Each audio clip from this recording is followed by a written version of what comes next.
انت لا Amina خدت مي خدت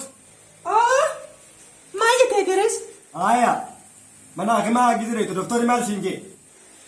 دكتوري ilmo lama gara qabdan anje ilmo lama gara qab ilmo lama gara qaba gabbinaanin gabbadheetten na sobaa jirte ilmo lama eessaa fuute tiyyaami takka tiyyaami ilmoon tiyyaami maal jechuudha idiriis anduuba yoo ilmoon tuyyoo tanteen ta'in an qubaarini firraa dhalchee qubaarini fitti godhe ilmo ani halkan takkaa tar lama soo jin rafeen beeku halkanitti taruma takka qofan soo jirafa halkan taruma takka qofan soo jichiis ilmoo taan eessaa fuute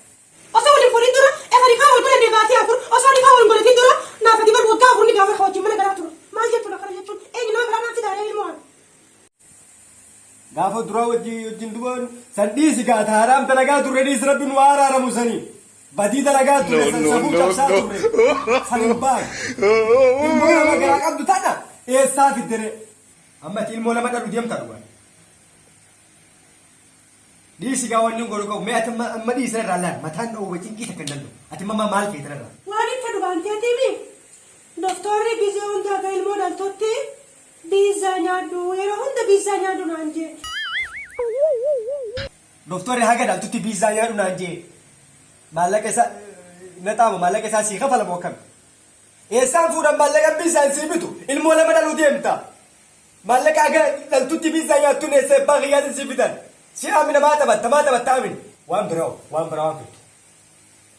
waan biraadhaa amma waan sirraa barbaadu waan amma karaa gabaabaa idiriis Kochoo faashin amma dhufe kan naannoo hojjetamu naannoo hojjetu. Xaaqaan hojjechuu barbaada. Osoo ilmoo hin dhalle dura namni na bira dhufaa xaaqaan hojjechuu barbaada. Ganda Amaaratti meetirii qarshii 98 mana Geetaachoo jirti. Amma achi dhahineeti mana Geetaachooti na hojjetu. Ganda Amaaraatti xaaqaan na biti? Ganda Amaaraatti xaaqaa si bita? Xaaqaa ijoollee Oromoo tana biraan bitattuun ganda Amaaraatti si bita? Ijoolluma Oromoodhaa tana biraa yoo si bitoo? Mana ijoollee Oromootti qaali. Qarsa 98 ganda Amaaraatti ganda Geetaachoo fatti qarsa 98 yoo taate ganda Oromootti qarshii dhibbaa gara ijoolluma gistaan liqii irraa furannu ijoolluma afaan tokko haasofnu ijoollee ganda keenya tanarraa fudhachoo ijoollee tana gistaanis liqii irraa fudhanna Oromoodhaa yoo wal guddifne maal qaba garaagarummaa qarshii lamaatiif ganda Amaaraa nageessa. Nurraadhiis ijoolleen Oromoo sun hadhuun beektu moo garaagarummaa qarshii lamaa qabee qarshii lamaan sayyooniif shukkara mukaa balan bitannee Haya gatan taatee tan afaan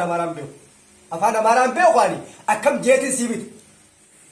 Afaan Amaaraan beektaa rakkoon qabu akka wajji dheeyinaa maal jettaan beektaa yaa Amina xaaqaa tarra qaachuu irraa deebisaa lama xuuxaan xaachuu jettaan xuuxaan balama bitanneeti tokkoon xuuxee tokkoon xuuxe akkasii. Yaa Amina tarra qaachuu irraa deebisaa lama xuuxaan xaachuu naan qabamu wajji dheeyita amma laatan isin ju'aame. Yaa Amina xaaqaa tarra qaachuu irraa deebisaa lama xuuxaan xaachuu jinni kanaan hin danda'u afaan Amaaraa ati yoo siifin kannaa qarshii dhibba siifin kannaa bakka fee deebita dhufee deemu. Ifi afaan Amaaraan beeku ani achi dheeyinee Amina xaaqaa tarra qaachuu ijoollee Oromoo tan malaan dalage nuti aadaa qabna safuu qabna Oromoon wal gargaaruu beeknu wal bira dhaabbatu beeknu ijoolluma Oromoodha ijoolluma teenya tana bira qarshii dhibbaa miti qarshii lamaan sun rakkoon qabu ijoolluma teenya tana bira dheeyineeti gidee dhabnee wal maraa liqii fudhannaa miti ijoolluma Oromoo san biraati liqiin sii fuudhama maallaqa hin qabne dhageesse hayaa malee miti isin danda'u cikkii danda'u.